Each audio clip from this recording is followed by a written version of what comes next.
All right, shalom, shalom, shalom. Welcome once again. You are live and direct with your Akazaki Yahoo. I'm giving all praises, honor, and great esteem unto the Most High Power, Yahweh, Bashem, Hamashiach, Wamalak, Yahweh Shai, to the 12 tribes of Israel who are scattered to the four quarters of the earth. I say, as always, shalom, shalom, wa baruki. That is peace and blessings. And I cannot wait to the day when the Most High brings us back together and we are once again 12 tribes, one family, one nation, under the Most High power, under one covenant, back in our own land, with our heart of flesh and no more a heart of stone, with our enemies, our adversaries, and all those who hate us under our feet. All praises to the Almighty Yah. Hallelujah. Hallelujah. Yes, indeed. I'm joined this evening by my most esteemed Akinanaya. Shalom, Aki. Shalom, Maki. Yahweh Bashem, Yahweh Shabarakatha. How about you? Yes, indeed. So we are here on this Yom Shishi evening. We got some videos to review, and I ain't gonna front y'all. I'm a little bit fired up right now. I'm a little bit fired up right now because we're gonna bring you the story of the young brother Karmelo Anthony in Texas. For you all who are familiar with this story, you know what's going on. You're familiar with it, and you've seen it. One of the Adawan ISUPK captain Tazariak covered this story, and we're gonna jump right into it. Gotta be cognizant. Don't let these heathen try to get a leg up on you because they'll take it every chance they get. And when they do, they thinking that you just some kind of pushover or some kind of soft cat. Nah, man, we the people of the book, and we ain't got time to be playing with y'all heathens. Keep your hands to yourself and don't mess with brothers, man. Leave these brothers alone. Brothers will jack you up. You better leave these brothers alone. You know what I'm saying? So let's get to it real quick. Captain Cesaria, go right ahead. Cannot be that. But today's topic is our oppressor is shocked that we would fight back. Karmelo Anthony defended himself. That's today's title. And the reason why I picked this particular title and the whole shocked, because the normal way, what is the normal story? What is the normal story? What should have happened in this story? So for those that y'all familiar with the story. Okay, so Karmelo Anthony is a brother in California, a brother in Houston, high school teenager in school, good grades, the whole 9 yards. And then he says, and then as he's at a tent, now the story is he was not at his tent. So the white boy comes telling him he got to move. Now there's rumors that he was a bully. There's rumors of, so we'll take the rumors to the side. But as he's coming to him, Karmelo looks at it as a threat and say, watch what happens if you touch me.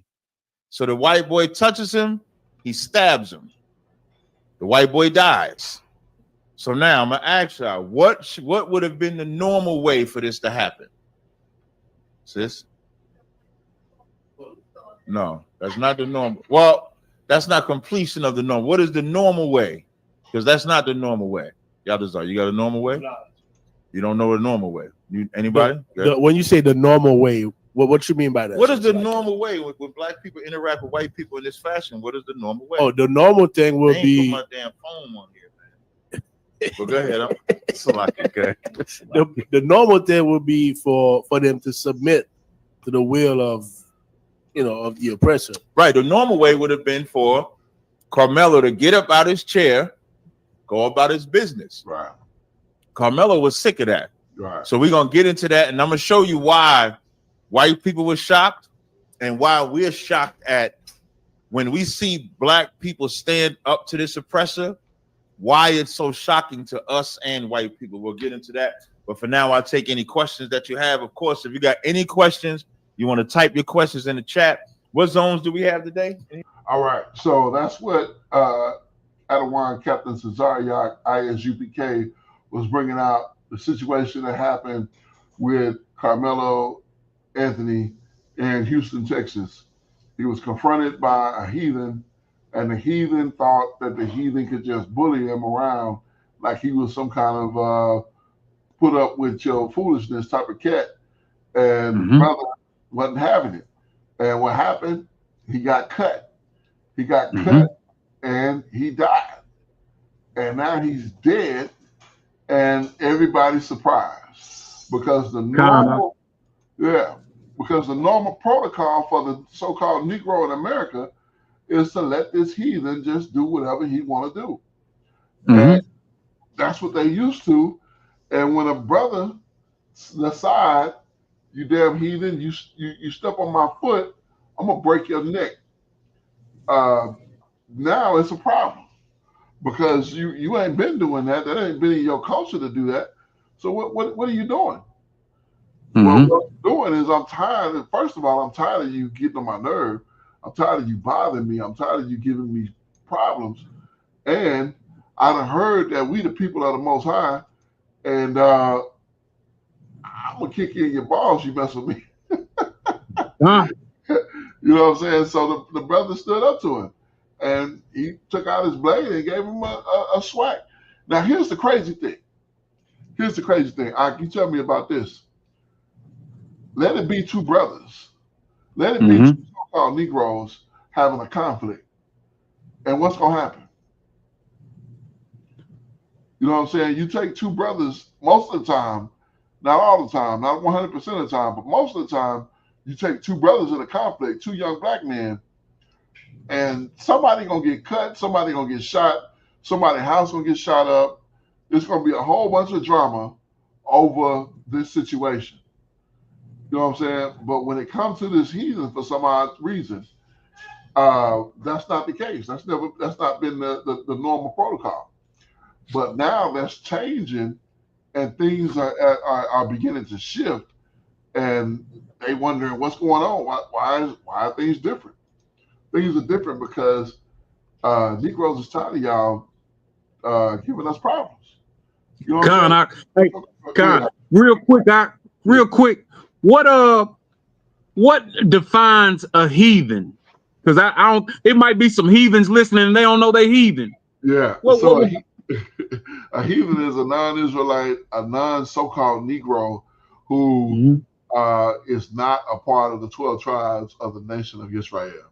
Now, you can also be a Negro and be a heathen if you are partaking in the ways and the ideologies of the heathen. Go ahead.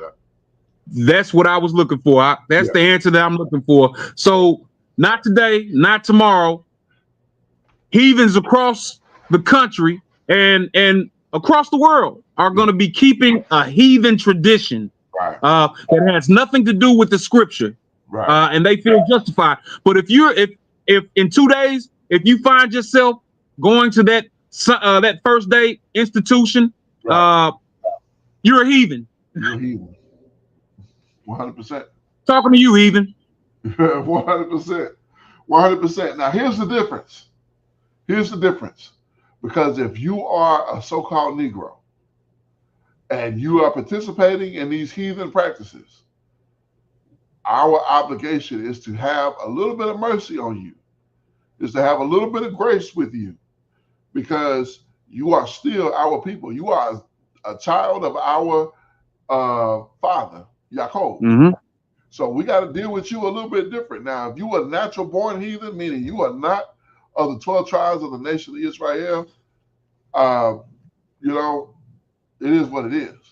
But if you are our brother, if you are our sister, and you're keeping this E word the day after tomorrow, and you are being a heathen, then you know we'll have a little bit of grace on you. We'll have a little bit of mercy on you, because we was keeping that. We've done that. So does that mean that we better than you? No. That means that the Most High have given it to us when He hasn't given it to you. So the time may not be right now, but you still our people. So we still got love for you. We love our people. I love our people. And so I'm gonna do everything I can to get you to this knowledge. Now, if you reject it, you decide you don't want to do it, you decide it's better on the other side, so be it.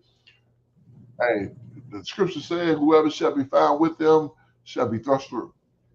And if that's what you want, so be it. Let you have that. It'll be what it is.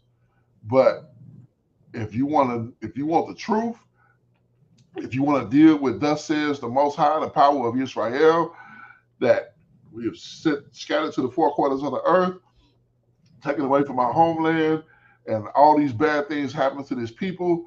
But the Most High have a plan in the end to gather us all and bring us back and restore us to prominence, to greatness, to everything that the Most High have promised us. And you want a piece of that? You want a part of that? By all means, come in. Come in.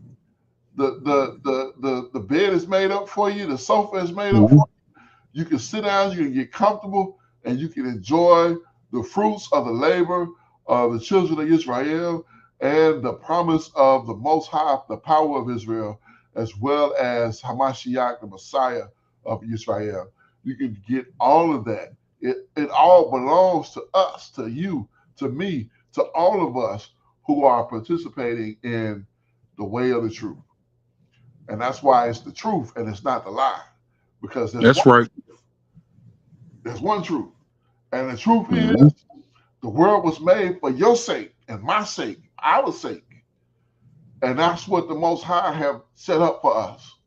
So we get it all. And if you want it all, you can get it too. You just got to do what thus says the Most High, the power of Israel. That's right. Yahushua. So praises. But yeah, Adawan Captain Cesariak is 100% right on that. We just wanted to throw that in real quick because if you're not familiar with this story, I wasn't familiar with it. You know, this is a situation that happens, and they're working through it. They're trying to get some resolution. They're trying to get this young man and his family to safety. So, you know, we'll definitely follow up with this story and find whatever other information we can find as more information becomes available. On this Yom Shishi evening, we're going to jump to, we got a couple of videos that we want to get into for our video review on this Yom Shishi evening. This first video comes to us from Julian Law Firm, or Julian Johnson Law. This is the brother who he's the lawyer, and he gives us the story, the historical context of situations. Now, this particular situation occurred in Mississippi in 1942. Let that sink into your brain here, because I was born in 1979. So 1942, that wasn't that long before 1979. You know what I'm saying? So this could have literally been me here. So I you know, we show you these videos, we put these videos on, we review these videos, and we talk about this historical content because this could be us. This could have been us. This could have been us. You know, if the Most High had not allowed this to be the way it was, 1942, if it could have been 1981. And a 3-year-old Hazaki Yahoo, well, I wouldn't have been Hazaki Yahoo back then, but a 3-year-old young man instead of Mississippi could have been Arkansas. You know what I'm saying? And this could be me. You know, so you know, you gotta have mercy, you gotta have favor on your people, and understand that we've come a long, hard way, and that a lot of our people had to endure a lot of hardship in order for us to be here. Now, don't get me wrong, things are not peaches and cream right now. This is not the rest. This is still captivity for us. You understand? So, yes, it's captivity. Yes, things are not the way, because see, you can't even understand what it means to be free because you've been captive so long.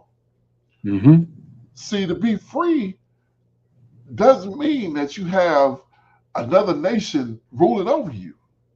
That's freedom. That's captivity. You have Donald Trump as your as the leader of this country in which you are a resident. That's telling you right there, you're not free. Indeed. You're 72. Whatever whim he got. You got something? Go ahead. Yeah, I was gonna say that, you know, having to go to your enemy stores Right. and purchase what you need is a sign of captivity. Uh, Yes. being concerned and making a mistake that's gonna make you lose your job. Right. And you know, that's captivity, you Right. know. And what's crazy is, you know, we cover all of these atrocities, and you know, some of them are not so old, some of them are older, but these people want us to forget about all of it. Right. I'm supposed to forget about everything that's happened to my people because you smile at me? No. La ah. Indeed. Okay. Yeah. Right. Yeah. So, you know, you should get fired up. You should be offended, and you should be, it shouldn't be tolerated. It should not be tolerated, you know. And I know this brother is not telling us this to make us angry. He's telling us this so this story can be put into the atmosphere, because they would have this story never heard. You've never heard this probably, unless you from here and have probably talked to somebody, a part of this family, or someone who was associated with this family. You probably don't know the story of Charles and Ernest. You probably never even considered those two brothers and what they endured during this situation. But you about to get it now. So let's jump to it. All praises to the Most High. And let me say this before we jump into this one. We are going to close out with a fairly decent story. A man who was rose to prominence in this country and tried to do things the right way and was very good at doing what he did. So that's what we're going to end up at. But you know, don't let that discount this. But at the same time, you know, don't get so furious that you can't, you know, stand yourself. So it's hard. It's hard because our history is hard. It's difficult. It's not pleasant. It's difficult. So, all right, here we go. What I want to tell you is awful. It's one of the most painful and brutal stories I've ever told. And I'm not exaggerating. This is a horrible story. It's about two black boys who suffer an unimaginable end because of a lie. But this is more than just a story about what happened to them. This is a story that shows how injustice against black people was carried out so easily, so effortlessly, that it was like breathing air. It was natural. It's what life was like for black people during a time when the rule of law abandoned us. And this story, it's just one of thousands. Charlie Lang was born around 1928 to Hilliard and Vester Lang in Shibuda, Mississippi, in Clark County. Ernest Green was born around 1927 to Lewis and Mentora Green, also in Shibuda. Charlie Lang and Ernest Green were two boys growing up in Mississippi, born into a world where their fate had already been written for them. But before I tell you what happened to them, you need to understand something about this place, Shibuda, Mississippi. It wasn't just another small southern town. It was a place with a dark reputation, a place known for lynching black people from the very same bridge where these two boys will later die. Years before, in 1918, 4 black people, Major Clark, his brother Andrew, and 2 sisters, Maggie and Alma House, were lynched. The 2 sisters were pregnant. The mob showed them no mercy. That story was so horrific that I covered it in another video where I broke down the history of lynching in Mississippi and how Shibuda became known for mob violence at this lynching bridge. I won't repeat all of that here, but if you haven't seen that video, I highly encourage you to watch it, because what happened to Charlie and Ernest was not an isolated event. This bridge was already stained with blood. So when the 2 black boys found themselves in danger in Shibuda in 1942, the people in that town didn't wonder what would happen next. They already knew, because they had seen it and done it before. In 1942, Charlie Lang was 14 and Ernest Green was 15. When they weren't working, Ernest and Charlie spent their time looking for scrap metal and old tires. With the country at war, metal and rubber were in high demand, and the boys knew they could sell what they found to help support themselves. It wasn't much, but it was something. During one of their hunts, the town's marshal arrested them for stealing a tire from an old junk pile. But because they were minors, instead of sending them to jail, he released them to their white employers. Ernest worked for a white man named Floyd Hudson, who owned the local drugstore, and Charlie worked at the town barbershop, shining shoes for customers. Despite being in their teens, neither Charlie nor Ernest made it past the 2nd grade. Shibuya schools for Black children were underfunded and overcrowded. 160 Black students were crammed into a 6-room schoolhouse, and only 2 of those teachers even had a college degree. Mississippi did not care about educating Black children. In some parts of the state, white schools received up to 40 times more funding than Black schools did. Charlie and Ernest grew up in a world that set them up to fail. They lived in the Black section of town, known as the Bottoms. Ernest lived with his mother and his sister. Charlie's mother had moved to Hattiesburg, and his father worked on the railroad, keeping him away from home most of the time. That left Charlie to fend for himself. But whenever he ventured out, he did it with his best friend, Ernest. The two were inseparable. On October 6, 1942, it was supposed to be just another day. The boys made their way to the highway bridge south of Shibuya, looking for metal and tires like they always did. They started scavenging, not knowing this would be their last time. As Charlie and Ernest searched, 15-year-old Dorothy Martin was walking home from school. She lived near the bridge. As she walked, she saw Charlie come from under it.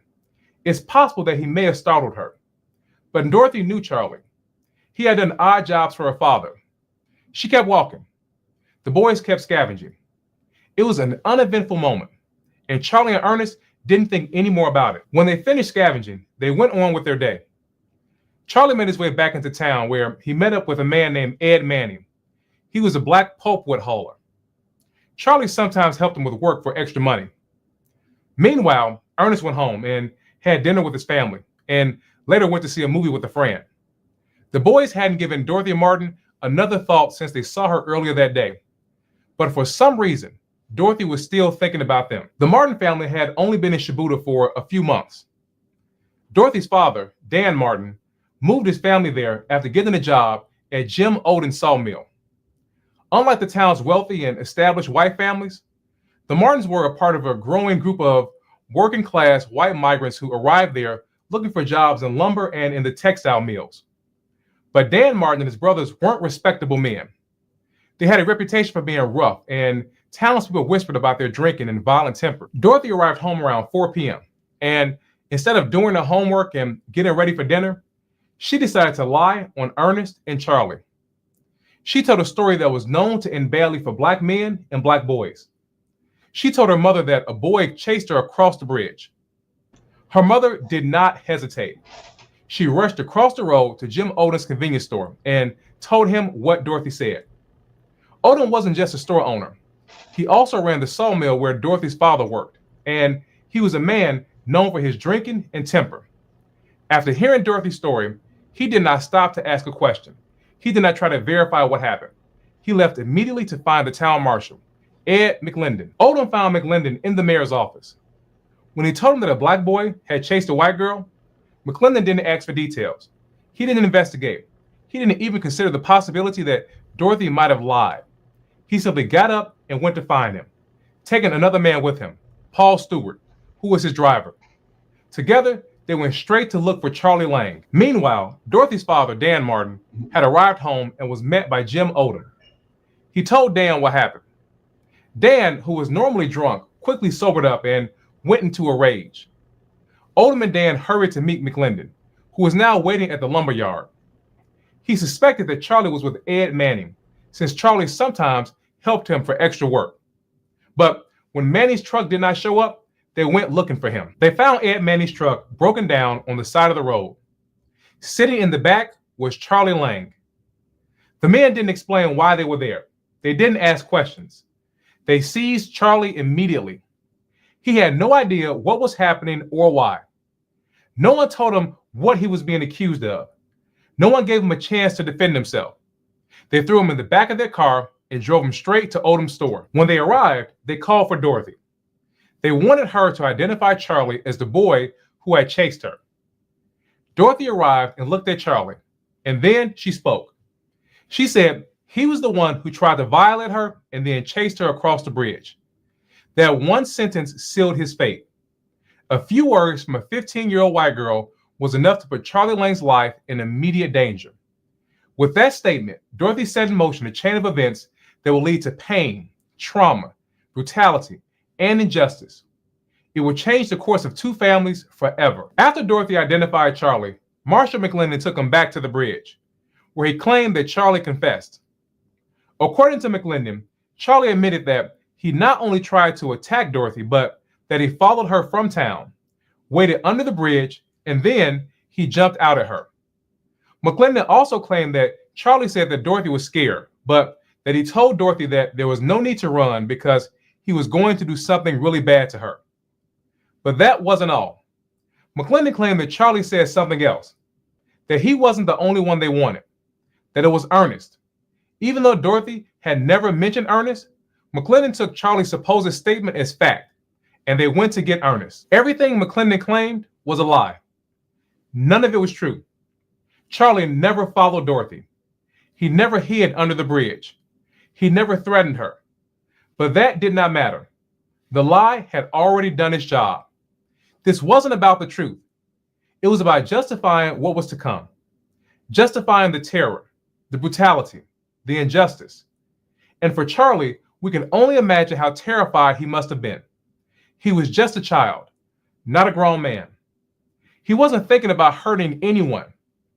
All he wanted to do was scavenge for metal like he had done so many times before. But now he was trapped in a contest against Jim Crow, a contest he had no chance of winning. McLendon and his men arrived at Ernest Green's home. His mother, Mentora Green, answered the door. She had no idea that she was about to lose her son.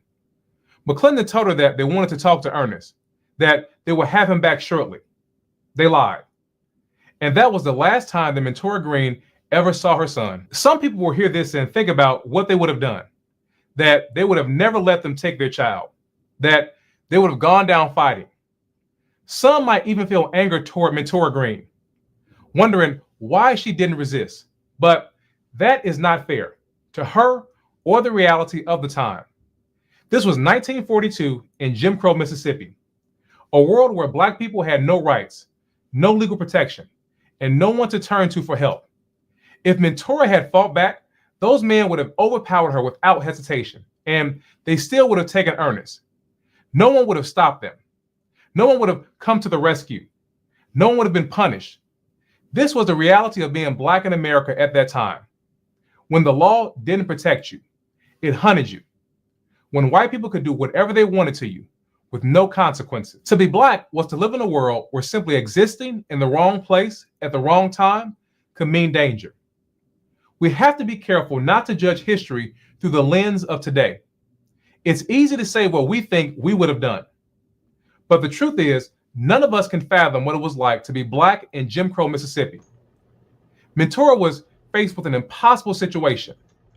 Slacky, one quick question, one quick thing here. Now, I understand where he's coming from and how, you know, this narrative that he's painting here, but the reality here that exists today is that it's not a thing for you to disappear right now. You know what I'm saying? If they want you, who's gonna stop them? Who's gonna stop them? Who's gonna say, no, you can't take them. No, you can't do that to him. Who's gonna say that? Truthfully. Like that's not reality. Reality is, yes, you would hope, but you think they're gonna deploy the National Guard to come and protect a Negro from a lynch mob? I mean, it's so-called Black people, Negroes, that have been lynched recently. And guess what? We don't hear anything about it. There's been no discussion. It's just bodies hanging from overpasses. Come on. And that's it. You know, you think about what was the brother name in Texas that they drugged behind the truck? Reginald Dent back in 19, I want to say it was early 90s. Reginald Dent, yeah. Okay. No, Reginald Dent was the one that they beat up Yeah, he was the white Yeah, boy. I'm talking about the one that they drug behind in Texas. I think his name yeah, was and it ripped off his torso, right? yeah, his head. Yeah, kind. Yeah. I think his name was Derek Bird. If I'm remembering correctly, if I'm recalling this correctly. Um, I'm gonna have to look. I'm gonna let him talk some more. I'm gonna have to look and see if that was ever a charge brought. James Bird, James Bird. Okay. Mm-hmm. You see anybody accused? Anybody tried for that? Because I don't see. I can't recall. So it looks like, let's see, back in 2019, Okay. they executed John Williams King in Okay. racist dragging death of James Bird. Okay. Okay. So he did pay for that. Okay. I'll praise it to the Most High. I want to say that's what started the hate crimes. Okay. Okay. All praises. Hallelujah. Well, thankfully that did happen, but there have been very many other instances where who went down for Trayvon Martin. Who went down for what was the brother that was supposed to get married the next day, and they shot him up like 150 times. Yeah, Khan. I forget his name. Yeah. It's been a lot of instances where brothers have not. There's been nothing that came about it. What happened with George Floyd? Did his murderer's trial ever take place? That's been like 3-4 years ago. Yeah, Khan. Actually, this summer will mark 5 years, and yeah, Khan. So what they allowed this heathen to do is to they arrested him, after the fact, but he was able to, his wife divorced him, but that was all a ploy where they wouldn't get all his money. So she took all the money. That way he was left with nothing for them to really sue about. But I bet they feel like they've got a grand system here. It's crumbling. It's crumbling. Yeah. Because none of that is gonna mean anything when Hamashiach can show up. Because That's Hamashiach right. don't care about your Ben Franklins, your Jacksons. He don't care nothing about none of that. None of that means nothing to him. Scarface had a song. He had a song back in 1997. Don't want your money, I want your life. God, 100%. Yes, indeed. That's the reality. And when you listen to this story, as this brother breaks it down, you understand why Hamashiach is not going to take a bribe. He's not going to be bought off. You know what I'm saying? When the time comes, that you're not going to be able to say, "I'll give you this." There ain't nothing you can give that we can't take. So you can't give us nothing. You can't give him nothing. And guess what? We're going to follow suit. Whatever he set forth, that's what we're going to follow. Mm-hmm. Yeah. And yeah, so ain't going to be no bind. But let's continue. So, get ready. That's all I can say is get ready. So let's continue here. One that none of us would ever want to be in. What happened next is not exactly clear. The lies told by those involved in this injustice all pointed to one conclusion: that Charlie and Ernest had tried to violate Dorothy. Everything else was fabricated and strung together to justify the ultimate unjust goal. Even though Dorothy denied ever seeing Ernest, officials later claimed that the boys turned on each other. A highway patrolman who arrived while the boys were being interrogated claimed that he heard the boys admit to not only planning to attack Dorothy, but also saying that they had plans to attack Jim Odin's daughter. With the so-called confessions they wanted, Marshall McLendon had Charlie and Ernest arrested and taken to the county jail in Quitman. The next day, McLendon claimed that he returned to the jail and that Ernest made yet another confession. According to McLendon, Ernest allegedly said that their plan was for Charlie to drag Dorothy under the bridge. None of this made sense. Dorothy never even mentioned Ernest. But suddenly, officials claimed that Charlie and Ernest had turned on one another. And somehow, in the span of just a few hours, their so-called confessions escalated from a single accusation to a wild conspiracy theory where not only did they allegedly plan to attack Dorothy, but also Jim Odin's daughter. It didn't matter that none of this made any sense. It didn't matter that Dorothy's own story never involved Ernest. It didn't matter that the supposed confessions didn't match up. The truth didn't matter because the goal wasn't to find the truth. It was to justify their ultimate goal, to find a story to fit the punishment that they had already decided on. At the same time that officials were claiming that the boys had confessed, others in town were telling a very different story. On the black side of town, people believed that nothing more than a childish prank had happened.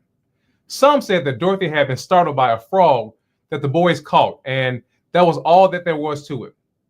Others said that Dorothy had actually spoken to the boys first. And then there was the white passenger who drove by at the very moment that Dorothy claimed that she had been chased.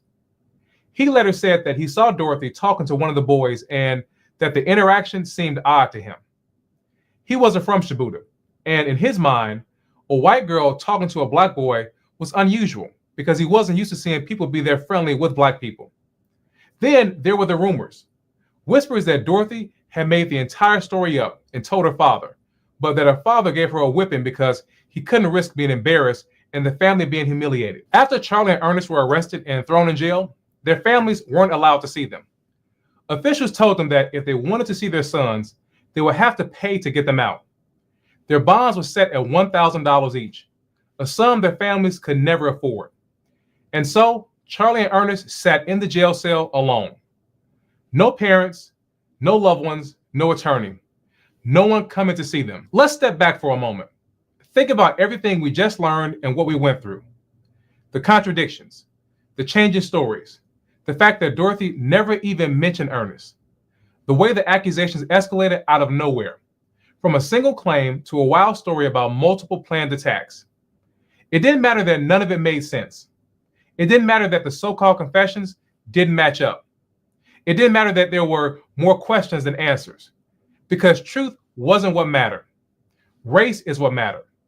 This was 1942 in Jim Crow, Mississippi. The boys were black and Dorothy was white, and that was all there was to it. Once the injustice train started moving, there was no stopping it. If you were black and accused, it was over. You were guilty. No evidence was needed. No investigation was necessary. And once that lie was told, it didn't just stick, it became fact. For Charlie and Ernest, there was no way out. And as they sat in the jail cell waiting for what was to come, the town around them was already making its decision. When Charlie Lang and Ernest Green arrived at the Clark County Jail on October 6, 1942, they weren't alone. A black man named Isaiah Shine was already in custody. Shine had been wandering through Mississippi after being discharged from the Army. He was struggling with his mental health, and he was picked up by authorities in Hattiesburg. He was waiting to be transferred back to the state mental hospital when the boys were thrown into his cell. Shine later recalled hearing something that struck him as unusual: the sound of children sobbing. Moments later, Charlie and Ernest were tossed into his cell. They were scared and trembling and confused, with no idea of what was going on. For days, they sat there with Shine in their jail cell, trapped in the dark, denied any contact with their families, denied even a chance to plead for their lives. And then, on October 10th, 1942, the mob came for them. Isaiah Shine watched as the men stormed into the jail. Terrified, he begged them to take him instead. He shouted, "Don't take them. I'm the one who wants to go. I want to get out." But the mob ignored him. Instead, they beat him and threw him aside, leaving him to watch as they grabbed Ernest and Charlie. The boys screamed and kicked, and they cried as they were dragged from the cell, dragged down the stairs, and dragged outside to a waiting caravan of cars. What happened next, we can only imagine. We can only imagine the terror that gripped Charlie and Ernest as they sat in that car, surrounded by men who only had one goal in mind, and that was to end their lives. We can only imagine their fear as they rode in silence, the weight of their fate settling in, knowing what was about to come. They were taken to the bridge, the same bridge where just 24 years earlier, 4 black people had been lynched.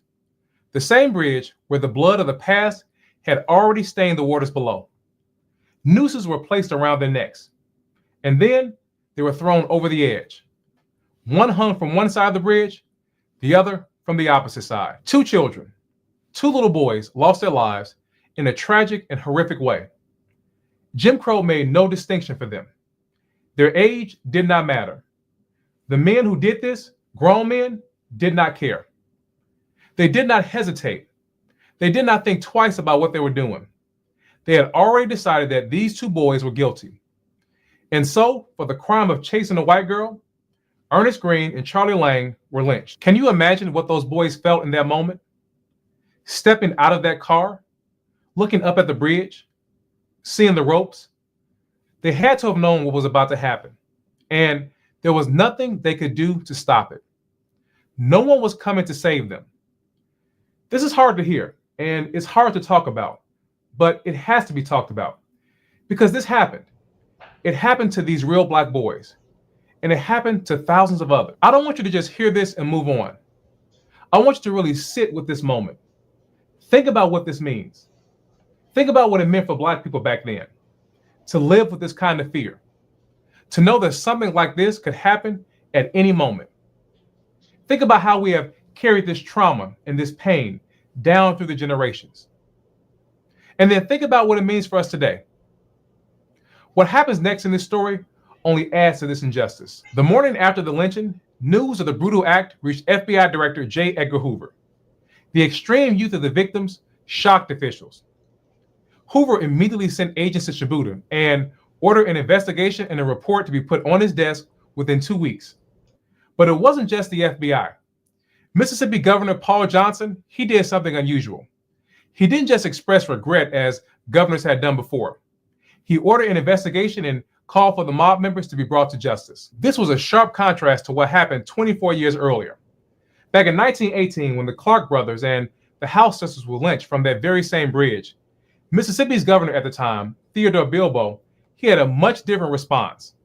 When the NAACP demanded an investigation, Bilbo told them to go to hell. So why the sudden shift? Why did officials act like they wanted justice this time? The answer was simple: public perception. The fact that the victims were so young made this case harder to ignore. This wasn't a grown Black man accused of a crime. These were children. The federal government wanted to avoid criticism, and Governor Johnson didn't want Mississippi to look like a lawless state. But as FBI agents arrived in Shibuya, they weren't met with truth. They were met with a web of lies. The FBI agents from the Jackson field office headed straight for Quitman, where the boys had been held before being lynched. Their first stop was to Town Marshal Fortner Dabbs. Dabbs had some explaining to do. How did the mob manage to storm his jail and take 2 boys and he not do anything to stop it? According to him, he was the victim of a well-executed ruse. He told the FBI that on the night of the lynching, he received a call from a man claiming to be a constable. The man said that he had a prisoner that needed to be booked into the jail. Dabbs said that when he arrived at the jail, he was ambushed and a shadowy figure threw a blanket over him. He was pinned down and they took his keys. He was then thrown into the cell next to where Ernest and Charlie were. Dabbs had an answer for everything. When the FBI asked him how it was possible that he didn't see anything, how he only saw shadowy figures instead of recognizing anyone, Dabbs had a convenient excuse. He claimed that a faulty light socket prevented him from seeing anyone's faces. This is how he got out of naming anyone to make sure that the plan could remain a secret. But he wasn't just somebody who was a victim of a well-executed ruse. He was part of the plan. Fortner Dabbs liked to present himself as a lawman, but in reality, he was a farmer and a cattleman, and a man who had no problem getting his hands dirty. Back in 1931, a white man named Ozzie Wilkerson lost his life to a Black man named George McInnes. George had been renting land from Dabbs, and so had Ozzie. At trial, a shocking detail emerged. Dabbs had taken out an insurance policy on Ozzie Wilkerson, and he told George that if he took Ozzie's life, he would pay him. Instead of receiving the death penalty or being lynched, George McInnes was given life in prison. As for Dabbs, he was charged and he was prosecuted. But the newly elected judge, who was a friend of Dabbs, dismissed the case after George McInnes recanted his confession. Dabbs walked away a free man, and Less than a decade later, George McInnes was quietly released from prison. Fortner Dabbs was no stranger to corruption or brutality. He had gotten away with it before, and now he was prepared to get away with it once again. No one had to lift a hand or swing a rope to be responsible for this lynching. All they had to do was nothing, and they played their parts very well. The moment Ernest and Charlie were seized, screams rang out through the jail. Isaiah Shine begged for someone to help them, and Dabbs also screamed out. The town had a night watchman who was supposed to patrol the courthouse and the jail grounds, but he wasn't patrolling at all because he doubled as a night clerk at the Quitman Hotel. At the time that Shine and Dabbs were screaming for help, the watchman was inside the hotel, drinking with the oil man. He wasn't watching the jail. He wasn't patrolling the courthouse. And when the screams finally reached him, it was already too late. By the time the watchman freed Dabbs, the boys were gone. Instead of launching a search to save them, Dabbs called the sheriff's office and the county attorney. They knew that 2 children had been kidnapped. They knew what that meant, and yet they decided to wait until morning. When daylight finally came, Dabbs and Sheriff Lloyd McNeil began their so-called investigation, but there was no urgency. They knew that 2 boys had been kidnapped from the jail in the middle of the night. They knew exactly what that meant, but instead of moving with urgency, they moved at a snail's pace. Their first stop was to Town Marshal Ed McClendon's home. When they arrived, McClendon was asleep. Neither his wife nor Dabbs wanted to wake him, so they left. They said McClendon needed rest. After all, he had had a very long night at the bridge just a few hours earlier. After that, they stopped at the drugstore where Ernest worked. His boss hadn't seen him, and that was it. Dabbs and McNeil looked at each other, no leads, no urgency, no problem. Dabbs decided that he had farm work to do, and Sheriff McNeil said that he needed to eat breakfast. That was the end of their investigation. The lynching at the bridge was not a secret. White residents knew what had happened, but many acted as if they had no clue.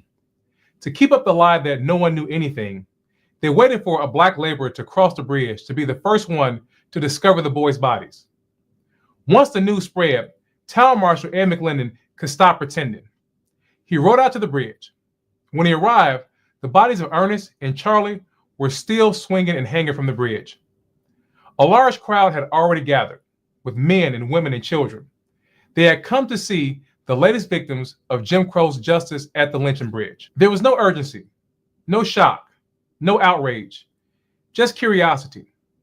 Soon, the justice of the peace called for a coroner's jury, but there was no investigation, no questioning, no search for the truth. The coroner quickly wrote down the official ruling, hanged by parties unknown. And with that, it was over. The mob had accomplished what it wanted. Ernest and Charlie had received the Jim Crow death sentence because of a lie. 2 children had lost their lives because they were accused of chasing a white girl across a bridge. Once the coroner's jury signed off on the cover-up, the boys' bodies were cut down. They weren't treated with dignity. Instead, they were loaded into the back of a Chevy lumber truck like discarded waste. Dan Martin, who was Dorothy's father, he stood there watching. He screamed to the men handling the bodies that they better hurry up, otherwise he would come over and cut their heads off himself. But the cruelty did not end there. As the truck pulled into town, McClendon and Sheriff McNeil set out to find the boys' parents. Around the same time, Charlie's father, Hilliard Lang, was in downtown Shibuya, desperately trying to find someone who could post a bond for his son. He didn't yet know what had happened, and then the truck pulled up beside him. In the back of the truck, uncovered, lay 2 small bodies, nooses still around their necks. One of them was his son. Hilliard looked at Charlie. He saw what they had done to him. He must have been filled with rage, filled with pain, and filled with the desire for revenge. But there was nothing he could do. This was Jim Crow, Mississippi. Black people had no rights, no protection. They were treated as if they weren't even human. So Hilliard Lang did what so many black parents before him had done, what they had been forced to do. He did nothing. He turned around and walked back home. Hours earlier, Charlie sat in that jail cell, waiting. Maybe he thought about his father. Maybe he believed that somehow his dad would come and get him. But that moment never came. And now, here was his father seeing his son in the back of a truck, standing on the street, looking at the brutal reality of what had been done to his baby boy. This wasn't just an announcement of death. This was a physical representation of injustice. Here was his boy, the child that he had raised, the son that he had loved, the one he had watched grow. And now Charlie lay in the back of a truck like a piece of discarded trash, a noose still around his neck, his small body battered and lifeless. Hilliard didn't have to guess what happened because he knew. He knew his son had died in fear. He knew Charlie had been terrorized in his final moments. And he knew that there was nothing he could have done to stop it. We don't know exactly what Hilliard was thinking in that moment, but whatever it was crushing. It was the kind of pain that never leaves you, the kind of loss that haunts you for the rest of your days. This was Black life, painful, unforgiving, and cruel. And this is why these stories must be told, because this was the reality of being Black in America during this time period. And as if this pain wasn't enough, what happened next was meant to make sure that everyone knew who was in control. McLendon tried to get Hilliard to take his son's body, but Hilliard refused. He kept walking. Ernest's mother, Mentora Green, also refused. She didn't want to see her son like that. So the boys' bodies were taken to Will Patton's funeral home. But before they arrived, the truck carrying them was driven all over town. It wasn't just a body transport. It was a statement. It was a display of power, a final act of psychological terror. The truck wasn't rushed. It wasn't hidden. It passed through the streets of Shibuya, a victory lap for terror against Black people. And then, in one last act of cruelty, the truck made a stop. It was driven to the white school so that the children could come and see the boys' bodies. After all of the lawlessness and violence and brutality, the men who lynched Ernest Green and Charlie Lang suddenly wanted to act like there were rules to follow.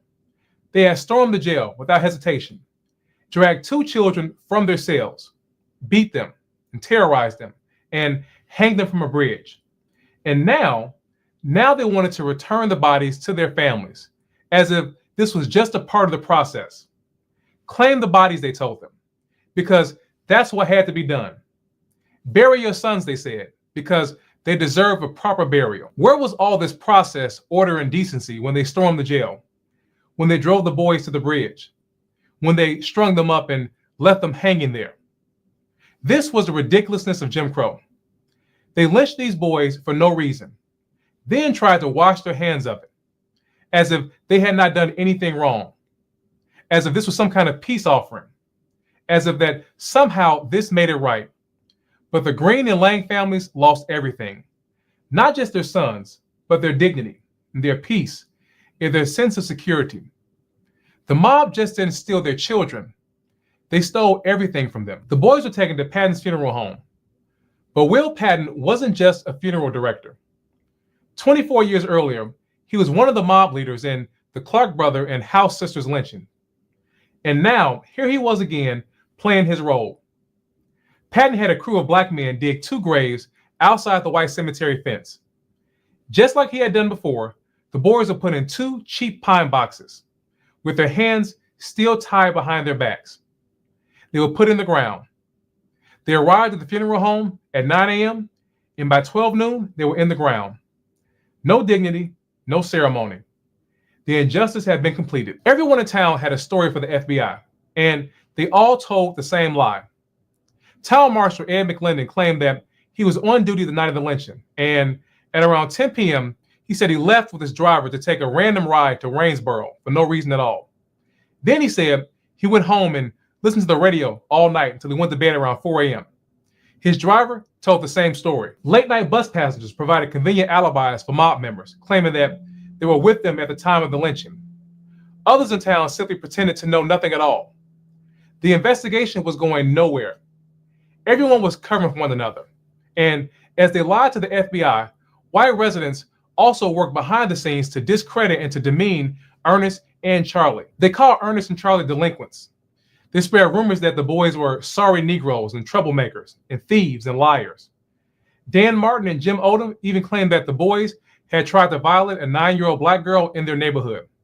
It was another lie. The story meant to convince outsiders that these boys deserved what happened to them, that there was no need to investigate, that justice had already been served on them. But Black residents refused to let that lie stand. They spoke up. They said Ernest and Charlie weren't troublemakers. They were quiet, good boys. As for the allegation about the young Black girl, the girl's grandmother spoke up. Missy Hales told the truth. She said that Charlie had come into her house, but not to attack her granddaughter, but to steal food, because he was hungry, because he was poor, and because he was a child trying to survive. Everyone knew who did it, but no one dared to say it out loud. FBI agents tried to get Hilary Lang to name names. He refused. He couldn't risk the mob coming back for him or his family. But in Quitman, an old white man quietly pulled an FBI agent aside. He had gone to see the boys' bodies at the time that they were discovered. And when he was there, he said that he heard people talking. He named names. He said it was Dan Martin, his brother-in-law, and 2 sons-in-law, and Marshal Ed McClendon, that they were the ones who carried out the brutal lynching.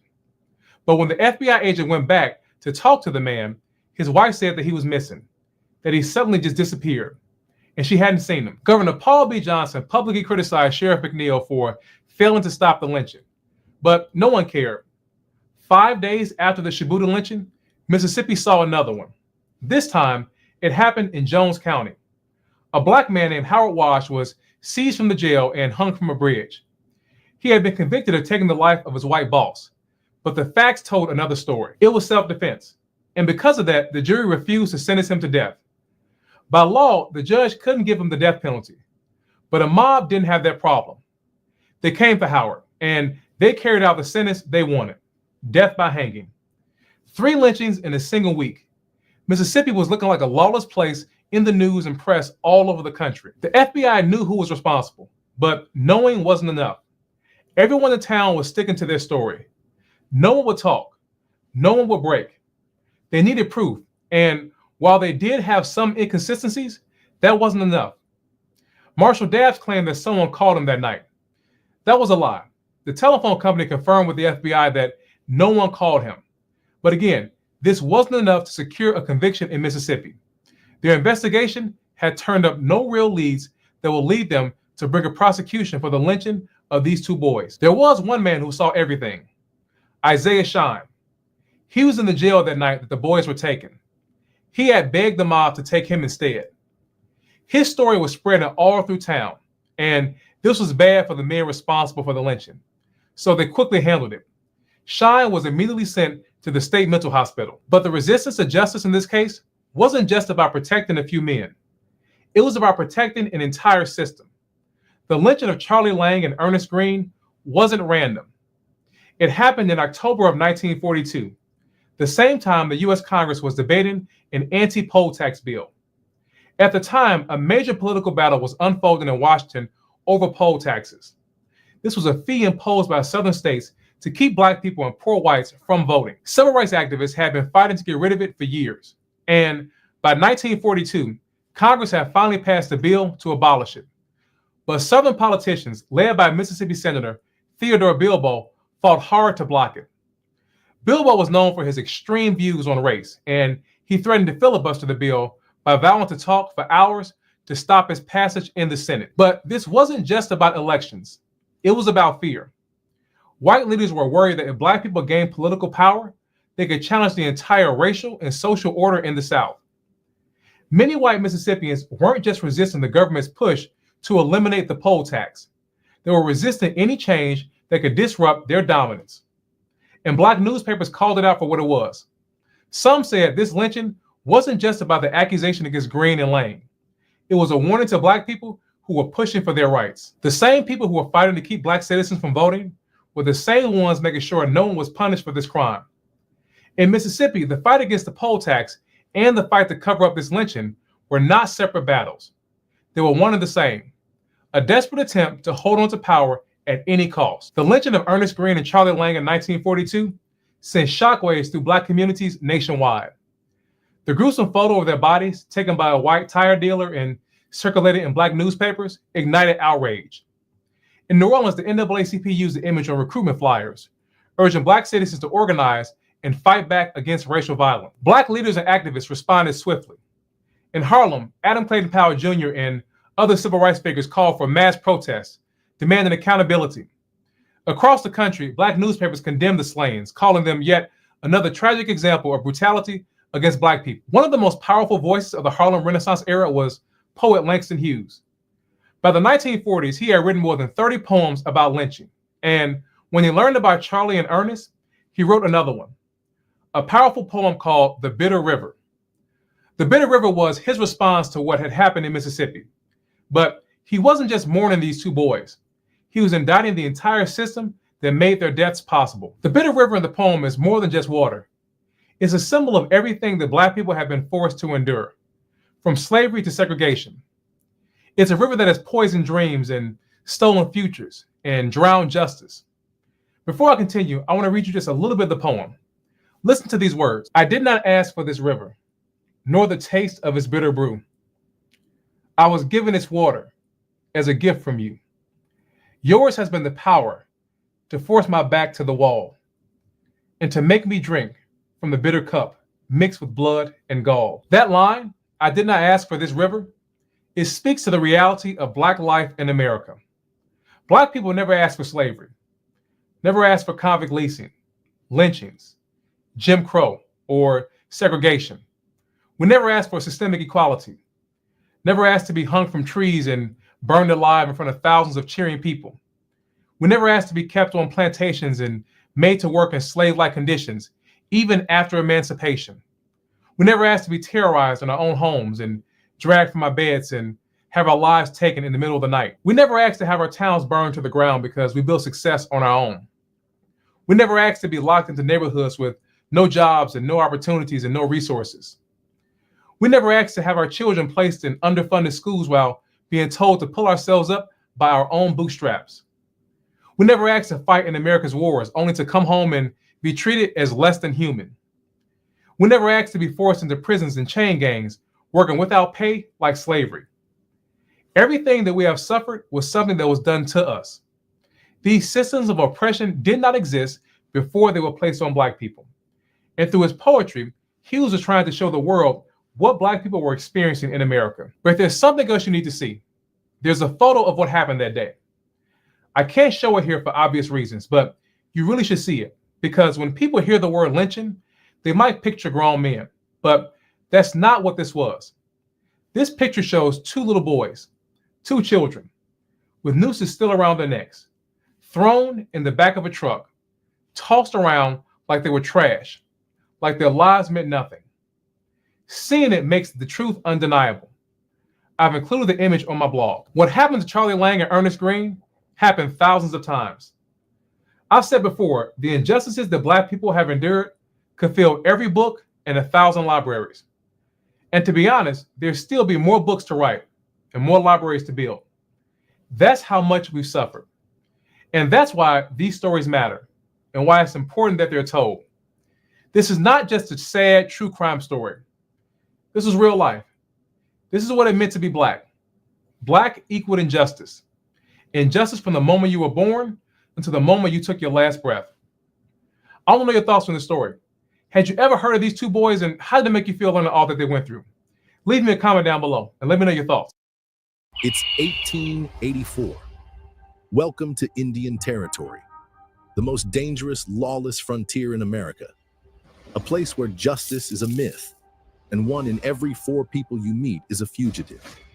And today, 3 outlaws think they're about to write their own legend. The Brunter brothers have their guns trained on the most feared deputy U.S. Marshal in the territory, a man so unstoppable, they call him the Indomitable Marshal. His name, Bass Reeves.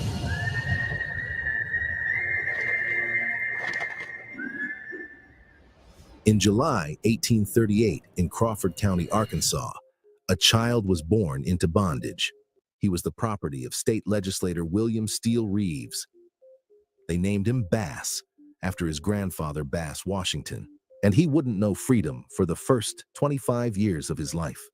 By age 8, young Bass was already working, first as a water boy in the brutal Arkansas heat, then as a stable hand, learning the way of the horse.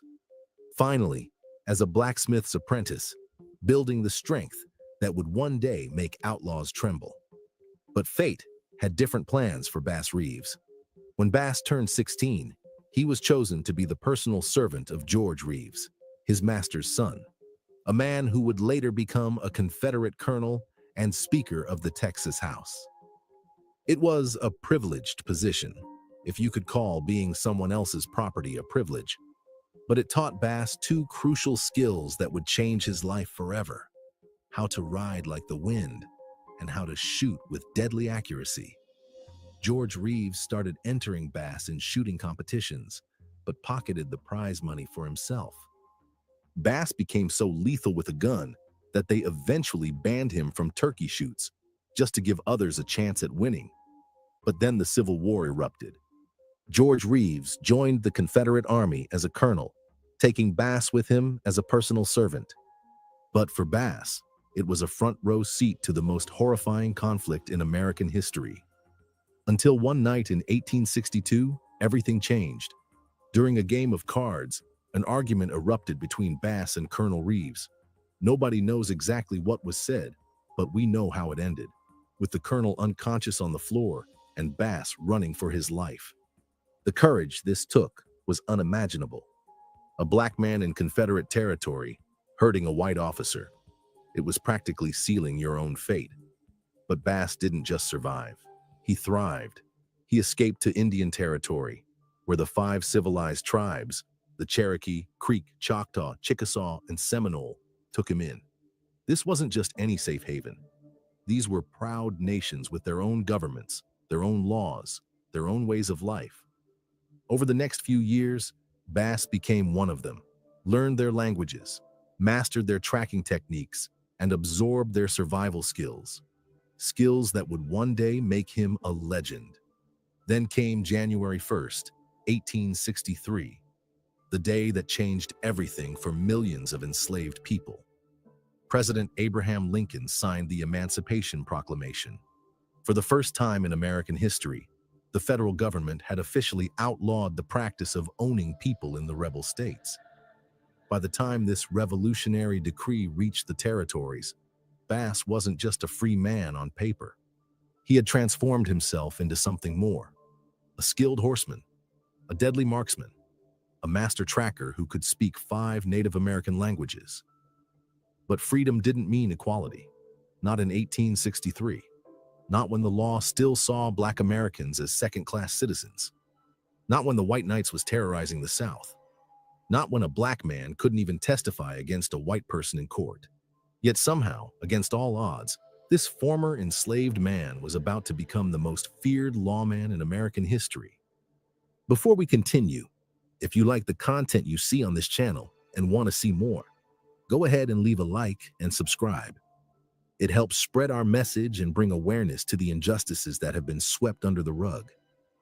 After the Civil War, Indian Territory had become America's deadliest playground, a 75,000 square mile expanse of lawlessness, and outlaws of every stripe came to disappear. The federal government had forced over 60 Native American tribes into this land: the Cherokee, Creek, Choctaw, Chickasaw, Seminole, and dozens more, each with their own laws that only applied to their own people. This created a perfect storm. If you weren't Native American, you could do whatever you wanted without consequences. The situation was so dire that by 1888, it was estimated that only a quarter of the white people living in the territory were law-abiding. People said there was no Sunday west of St. Louis and no God west of Fort Smith. They weren't exaggerating. That's when Judge Isaac Parker entered the picture. They called him the hanging judge, and he lived up to the name. His first order of business was to hire 200 deputy U.S. Marshals to bring law to this lawless land. The man tasked with finding these deputies was U.S. Marshal James Fagan. He needed someone who knew Indian Territory inside and out, someone who could speak the native language and could track a man across bare rock and bring him back alive. He needed Bass Reeves. But think about that. At a time when most Black Americans were invisible to the protection of the law, Bass was about to pin on a badge that gave him the power to arrest white men. And the irony wasn't lost on anyone. A former enslaved person, was now one of the first Black deputy U.S. Marshals west of the Mississippi, with the authority to arrest the very people who once saw him as property. When Fagan began his search, Bass's name kept coming up in conversations.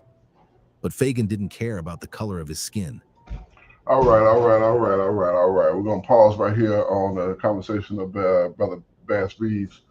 What I wanted to highlight here is what happened in this situation.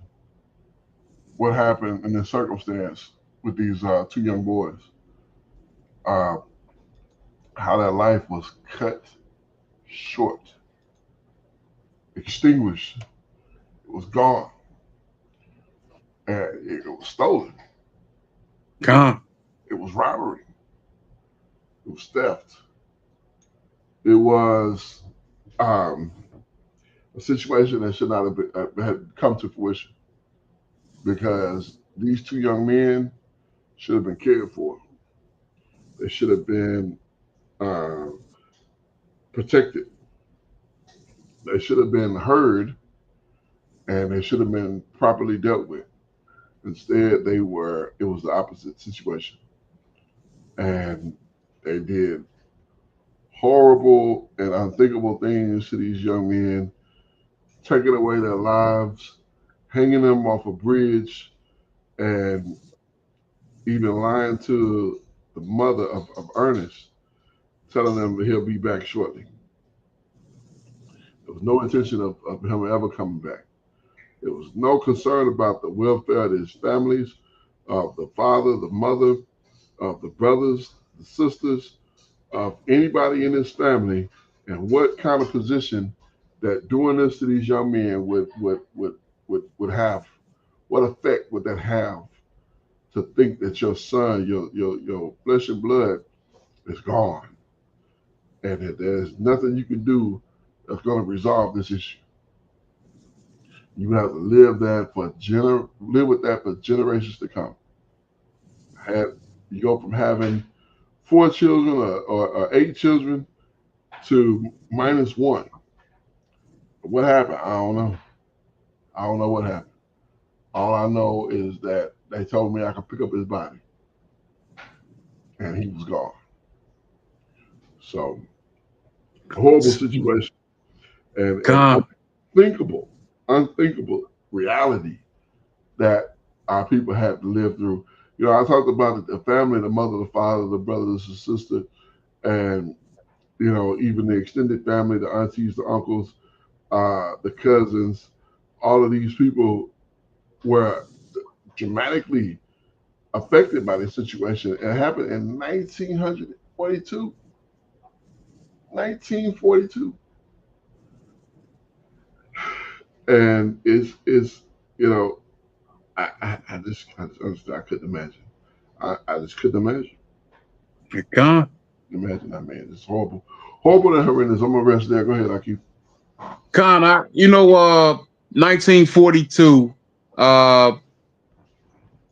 thousands, tens of thousands, hundreds, probably more than that, hundreds of thousands of our people, 1942, were going across the ocean to go help this country fight a war. Mm-hmm. And back at home, their people are not even treated with the same civil liberties as, the rest of the people who live here in the country. But that's by design. Mm-hmm. I hadn't heard about that story, but I'm not surprised by it. Right. It goes along with the countless other stories that we've heard. Here's what's crazy. It's so many other stories that we haven't heard. Right. Of just treachery. Mm-hmm.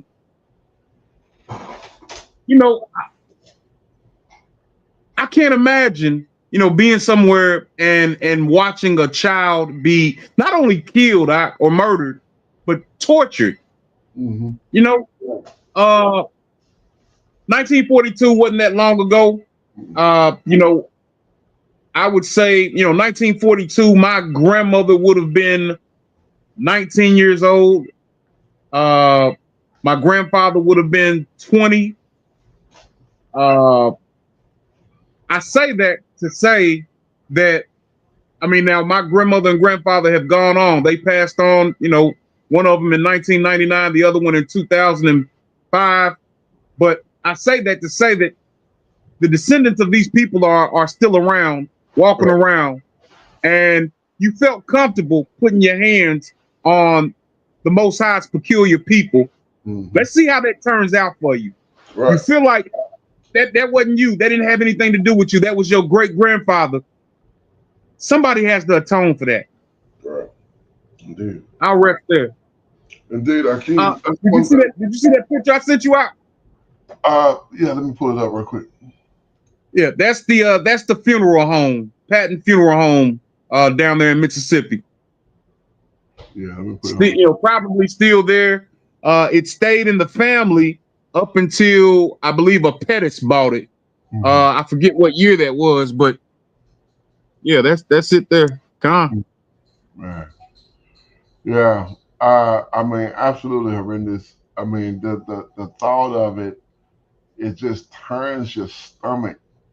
You know, to put yourself in the position of those young boys. You know, I have young children, and I can't imagine. You know, you're just so powerless. You know,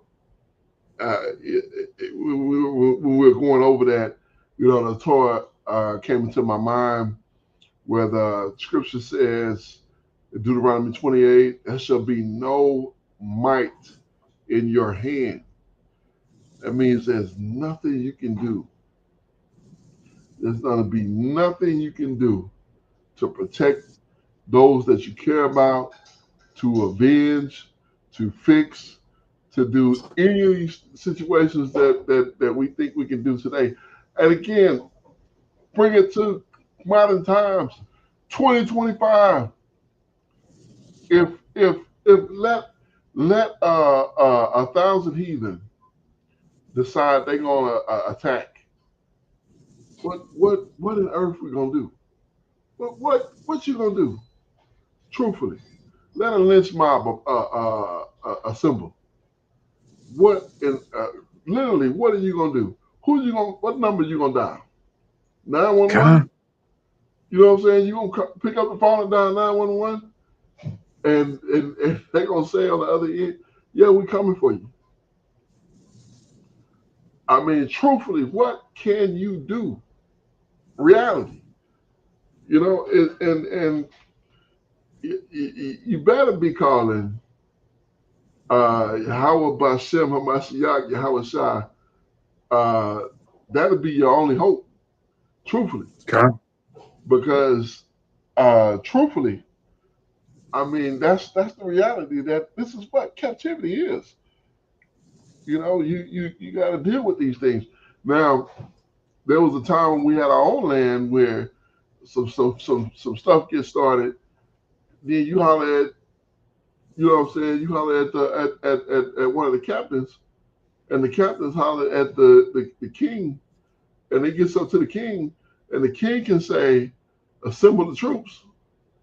You know what I'm saying? And men got to come out and be men. But you train for that. You know, you're prepared for that. You're ready for a situation like that to pop out. And you know, you go out and Most High be with you, and you know, you do what you got to do. But this is not that. This is captivity, and I can't make that apparent enough for us that this is what it means to be in captivity. This is what it means. You got to call the people who probably giving you the problem for help. And I've seen so many instances where there's been a conflict. A police officer pulled over a so-called black driver and get to acting crazy, and the black driver called 911. Yeah, I'm here with, I pulled over, and this police officer is acting up.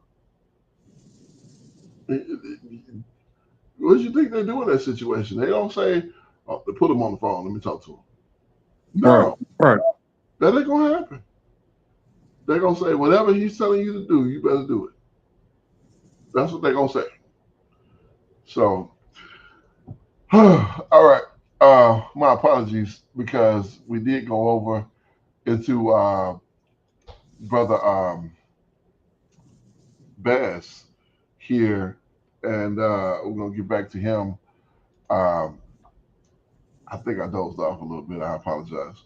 But the point of the matter is, this is actually a man that I wrote about in during Black History Month, and I was not familiar with him, but he was one of the first lawmen in this country, and guess what? He held that office until they decided he wasn't gonna hold it no more. And when they decided he wasn't gonna hold it anymore, guess what? They made him a fugitive. They made him a fugitive. I did not know that. Wow. Yeah, he's gonna get to it. So we'll continue here. Yeah, he's gonna get to it, and we'll find that out here. So let's continue from where we left off here. So here we go. How to ride like the wind, and how to shoot with deadly accuracy. George Reeves started entering bass in shooting competitions, but pocketed the prize money for himself. Bass became so lethal with a gun that they eventually banned him from turkey shoots, just to give others a chance at winning. But then the Civil War erupted. George Reeves joined the Confederate Army as a colonel, taking Bass with him as a personal servant.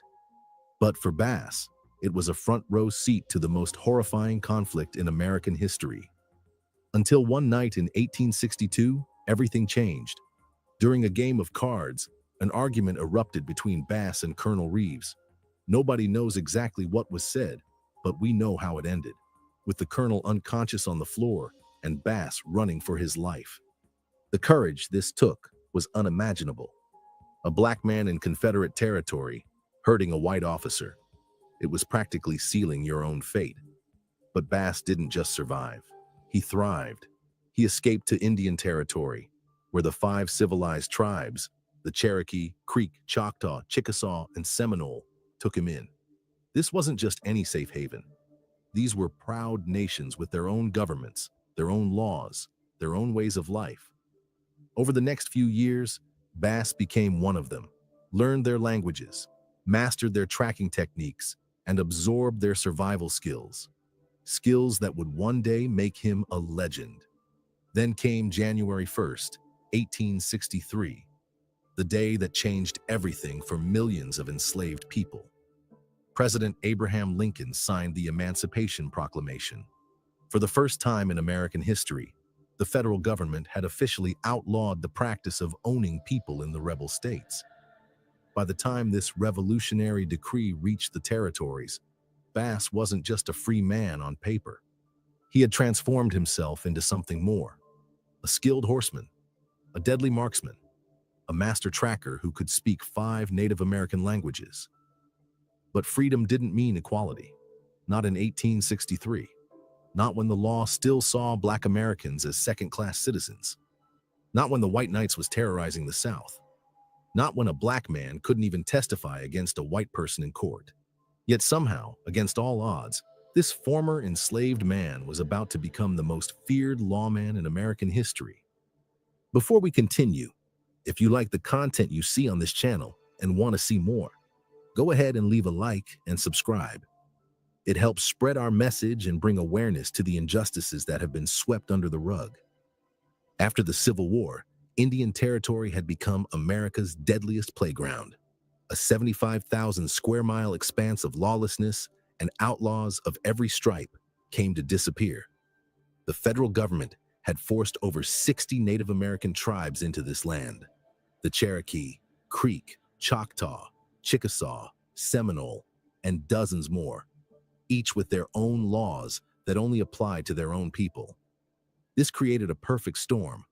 If you weren't Native American, you could do whatever you wanted without consequences. The situation was so dire that by 1888, it was estimated that only a quarter of the white people living in the territory were law-abiding. People said there was no Sunday west of St. Louis and no god west of Fort Smith. They weren't exaggerating. That's when Judge Isaac Parker entered the picture. They called him the Hanging Judge, and he lived up to the name. His first order of business was to hire 200 deputy U.S. Marshals to bring law to this lawless land. The man tasked with finding these deputies was U.S. Marshal James Fagan. He needed someone who knew Indian Territory inside and out, someone who could speak the native language and could track a man across Bear Rock and bring him back alive. He needed Bass Reeves. But think about that. At a time when most Black Americans were invisible to the protection of the law, Bass was about to pin on a badge that gave him the power to arrest white men. And the irony wasn't lost on anyone. A former enslaved person was now one of the first Black deputy U.S. Marshals west of the Mississippi, with the authority to arrest the very people who once saw him as property. When Fagan began his search, Bass's name kept coming up in conversations. But Fagan didn't care about the color of his skin. In fact, one couldn't have possibly imagined how low skin color was on Fagan's list of priorities. He had a job, and he was damn good at it. In 1875, at the age of 37, Bass was sworn in as a deputy U.S. Marshal. Bass cut an imposing figure, 6 feet 2 inches tall, with a thundercloud of a mustache and shoulder built from years of blacksmith work. He wore a black hat and polished boots that gleamed like midnight. When he walked into a room, conversation stopped. But it wasn't just his physical presence that made him perfect for the job. Besides his proficiency in native languages, he could also track a man's trail days old, read the land like a book, and shoot with an accuracy that seemed almost supernatural. Some white lawmen didn't take kindly to taking orders from a Black marshal. One even drew his gun on Bass for daring to give commands to white prisoners. But Bass never backed down, never compromised, and never showed fear. Just like Fagan, he had a job to do: bring law to a lawless land. And he was about to do it better than any marshal in American history. The outlaws of Indian Territory were about to learn a hard lesson. The color of a man's skin doesn't determine the steel in his spine. Unlike most marshals in the Indian Territory, Bass didn't rely on brute force. Not for the lack of it. He just preferred to use his mind. He became a master of disguise, a psychological warrior who could outthink the territory's most dangerous outlaws. Take what happened in August 1884, up along the Canadian River. Bass was carrying warrants for 2 notorious outlaws, Frank Buck and John Bruner. While searching for other fugitives, he encountered 2 men who volunteered to be his guides. What they didn't know was that Bass had warrants for their arrest. They were Buck and Bruner themselves. The group made camp at noon to prepare dinner, but Bass's instincts, honed by years in the territory, noticed something was wrong. He caught Bruner trying to stealthily pull his pistol. In one fluid motion, Bass stepped behind his horse, circled to Bruner's front, and snatched the weapon before it could be drawn. At that same moment, glancing over his shoulder, he saw Buck reaching for his own gun. Still gripping Bruner's pistol in one hand, Bass drew and fired with the other. Buck fell lifeless on the ground, and Bruner found himself in custody, headed to Fort Smith to face not just his original charges, but now an attempt on a federal officer. But perhaps his most brilliant deception came during the pursuit of 2 fugitives in the Red River Valley. Bass knew the men were hiding at their mother's cabin, but a direct approach would have been suicide. So he devised an ingenious plan. He shot 3 holes in his hat, dirtied his clothes, and traded his polished boot for worn-out shoes. Then he walked 28 miles alone to the cabin, playing the part of an outlaw on the run from the law. The mother took him in, sympathetic to his plight. That night, when her sons arrived, she whistled the all clear. By morning, both men were in handcuffs, arrested while they slept. Bass's reputation grew with each arrest. In September 1885, he swore out a warrant for one of the territory's most notorious outlaws, Belle Starr, known as the Bandit Queen, along with her accomplice, Fayette Barnett. What made this case unique was that Bass and Belle were actually on friendly terms. Like he often did with people he knew, Bass would sometimes give them a chance to turn themselves in, rather than be dragged across the territory in chains. His approach worked. Belle Starr did something unprecedented. She turned herself in at Fort Smith, the only time in her criminal career she ever did so. According to the papers, she declared that she did not propose to be dragged around by some federal deputy. Even the most infamous outlaws knew, when Bass Reeves came for you, resistance was futile. But perhaps the most striking examples of his fearsome reputation came in the summer of 1903. A man named Jerry McIntosh was wanted for a horrifying act against his wife, who was left in critical condition. While on the run, McIntosh had a nightmare about Bass tracking him down in the brush. The dream of the legendary lawman finding him was so terrifying that he surrendered himself to authorities the very next morning. What made Bass truly extraordinary wasn't just his gun hand or his courage. It was his mind. Despite being unable to read or write, he never forgot a face or a warrant. He would have someone read each warrant to him once, memorizing the unique marks on the paper and connecting them to the criminal's name. When he caught up to his quarry, he'd sometimes make the fugitives read their own warrants aloud. If they couldn't read either, he'd march them for miles until they found someone who could. Year after year, warrant after warrant, arrest after arrest, the legend of Bass Reeves grew. But his greatest test of character was still to come, the day he would have to choose between the badge and his own flesh and blood. You see, legends aren't forged in moments of triumph. They're forged in the crucible of impossible choices, when everything you stand for collides with everything you love.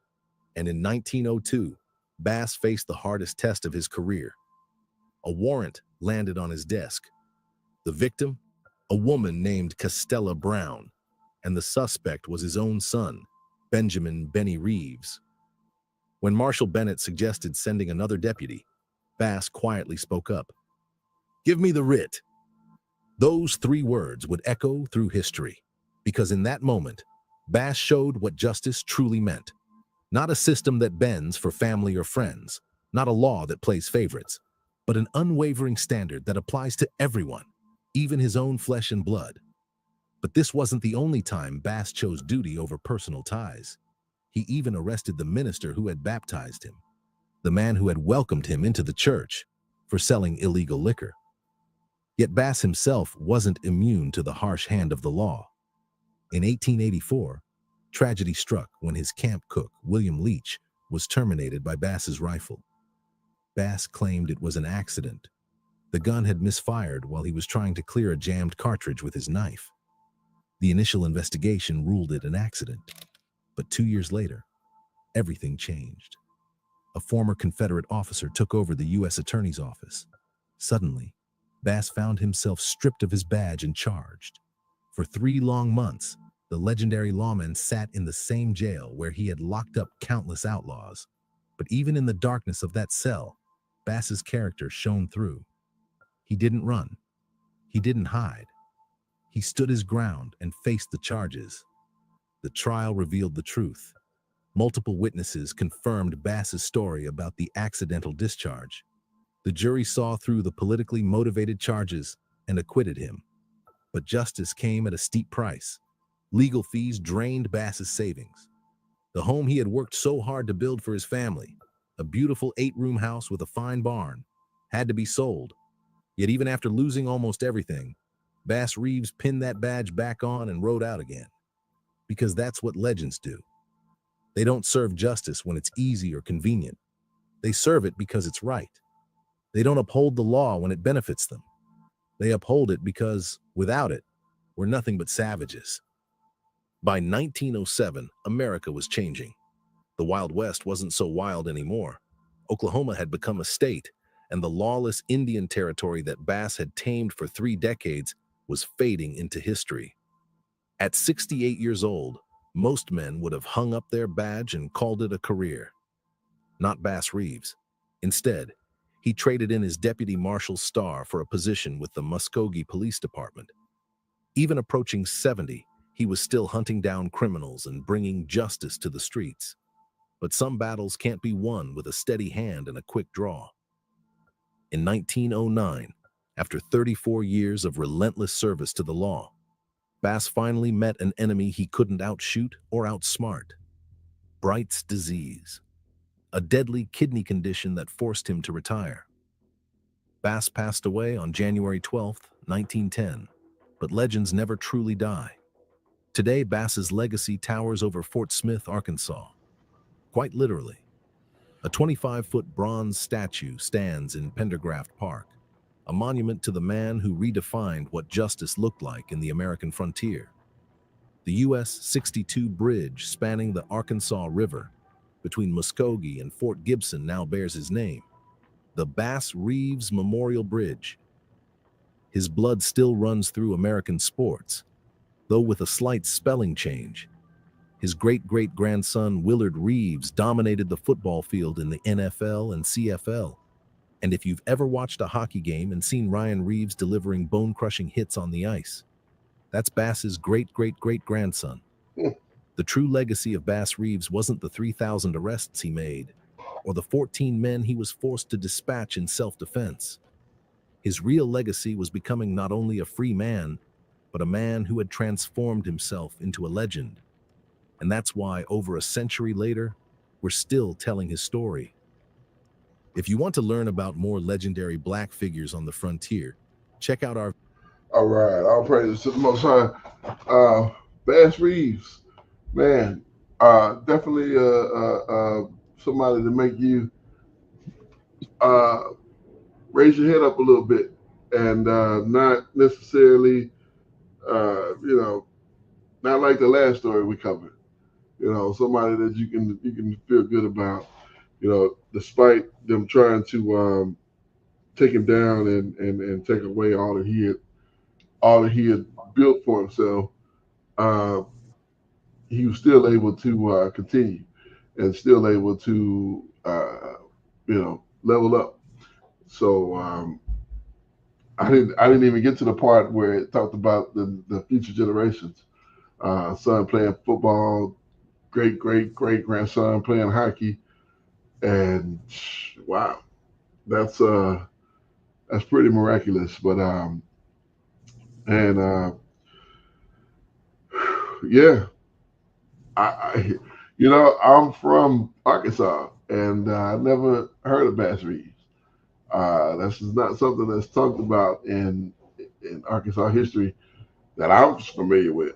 I never heard of it. I've heard of him since, studying this truth and understanding the historical nature of our people here.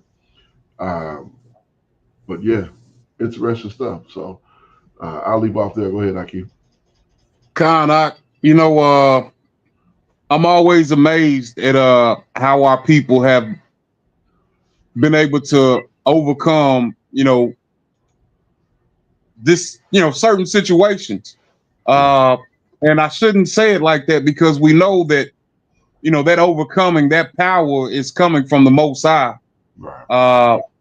But I look throughout history, and, our people have been fighting for a very long time. You just, get into the history and you see all of these wars, but they won't tell you that, a lot of times they won't tell you that it's Negroes actually fighting, but we have been at war, and so I'm glad to hear I'm always glad to hear the stories of our people overcoming. I think this bad, I'm wondering,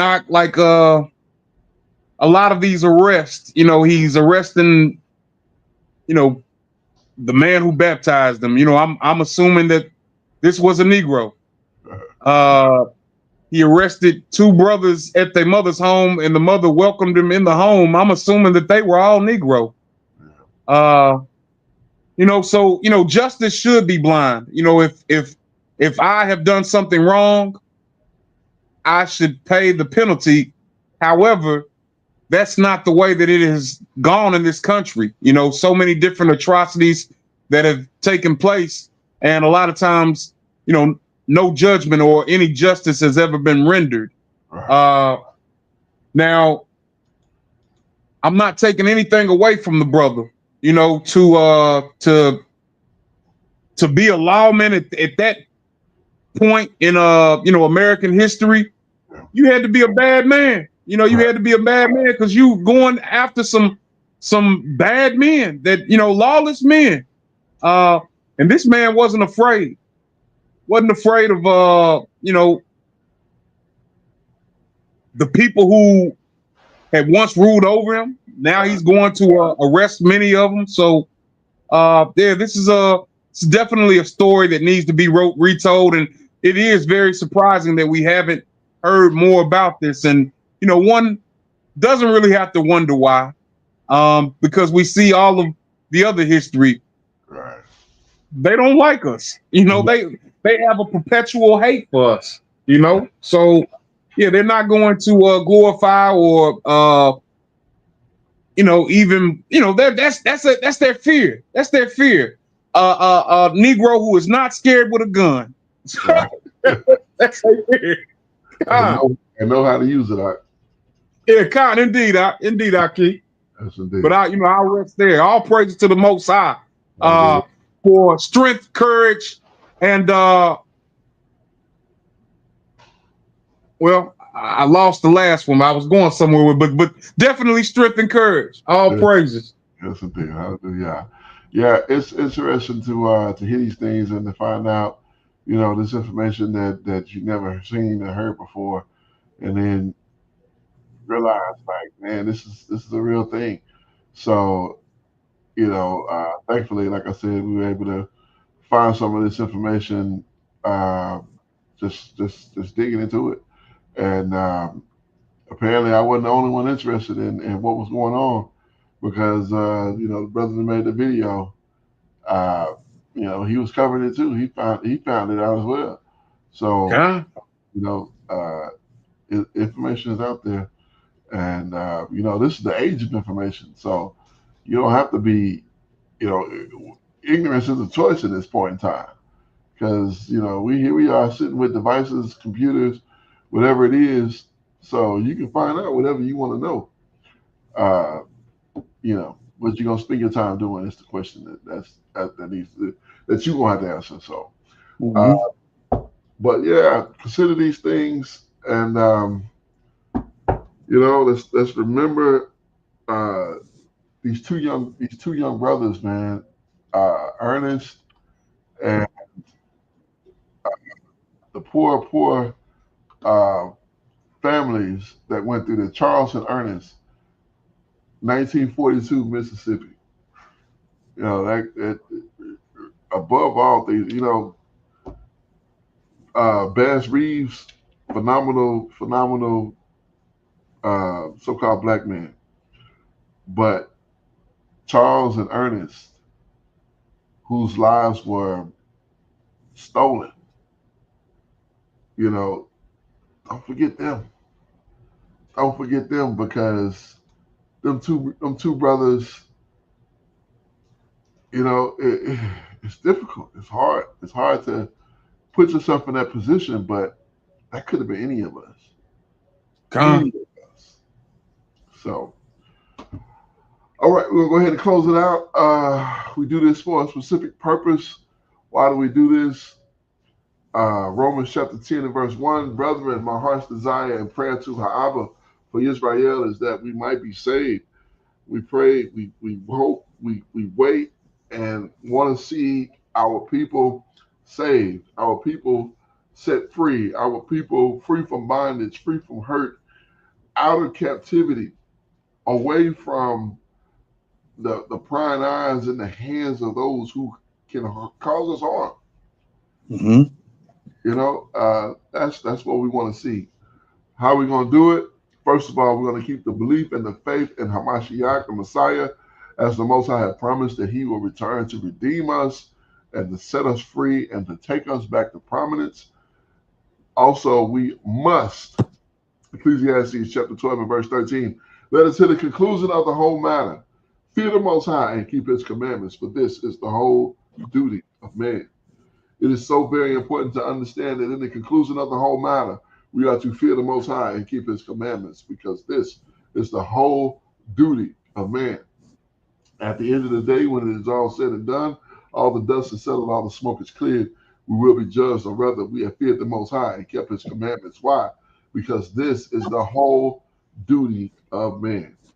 I am Akazaki Yahoo, joined by my most esteemed Kenaniah, giving all praises, honor, and great esteem unto the Most High Power, Yahweh, Bashem, Hamashiach, Wamalak, Yahweh Shai, and to the 12 tribes of Israel who are scattered to the four corners of the earth. I say shalom, wa baruch, that is peace and blessings.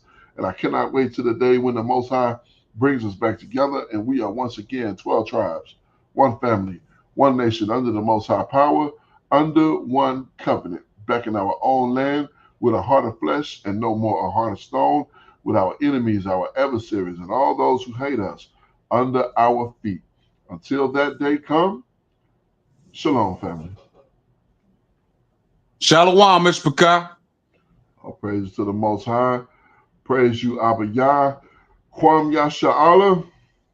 Kwam Yashala. Barak Hashem Yahweh.